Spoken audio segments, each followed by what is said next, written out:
So now let's have a look at some of the drawing tools of AutoCAD, and we'll start it with the rectangular array command. So here we have a set of objects, which is the desk arrangement of an office chair and PC, and we want to make multiple copies of this object in such a way that it looks like the floor arrangement of an office space. For that, I will select the array tool. So go to the modify panel, select the rectangular array. Now select the complete set of objects from which you want to create the array. Now press enter, and here you'll see a default array which you may or may not want. Now in this case, you can increase number of objects in the row as well as in columns, and you can do that dynamically by using these multi-function grips. So here we have these grips. Now let's select this end grip in the horizontal direction, and I'll move it towards right, and you'll notice that number of objects will increase along with this grip. Similarly, you can increase number of objects in the column or in the height direction using the same grip. So let's now move it upwards, and here we have it. So now more objects are added here. Now, what if you want to change the gap between these rows and columns? For that, you can use these grips. So here I can click on this grip and move it closer, and the gap will decrease.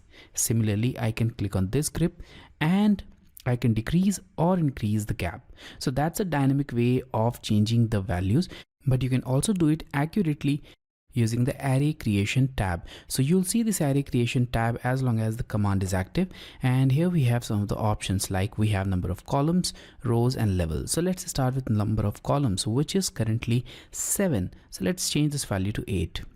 Now press tab key.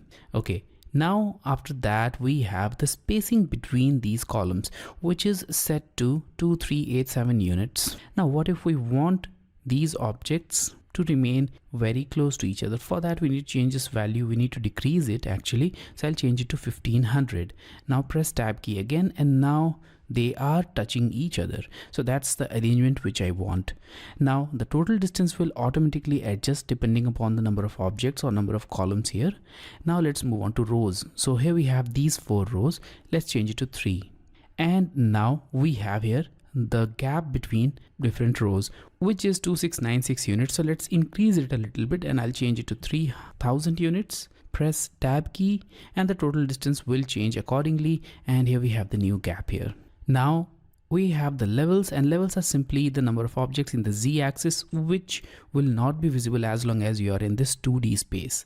And we have this associative option, so you can keep this option checked if you want to keep this array editable, and if you want that the array should not remain editable, then keep on this option unchecked. But now I'll keep it checked, and let's now click on close array.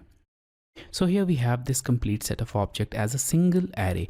Now even when you click on any of these objects from this array, the complete set will be selected, and the array tab will appear with these options. Now you can again modify the values in this row and column, and you also have some of the additional options here. So using these options, you can even modify it further. For example, let's say that we want to add some extra part in this source object. So for that, we can select this edit source option, and now select the item on which you want to make the modification. So I'll select this object here, and let's click on OK. So here we have this array. Now we can modify it. So in order to modify it, I'll select the circle tool, and I'll make a small circle here. So that will act as a small gap here, which is used for the cables in the table, and I'll copy it over here as well. Okay, now this is the final geometry, and the same set of object will be visible here. So as soon as you add any modification in the source object, the change will be propagated in all the arrayed objects here everywhere. Now in order to save this, go to this last panel and click on save changes. And here we have it. The changes are saved, and now all the arrayed elements are now similar.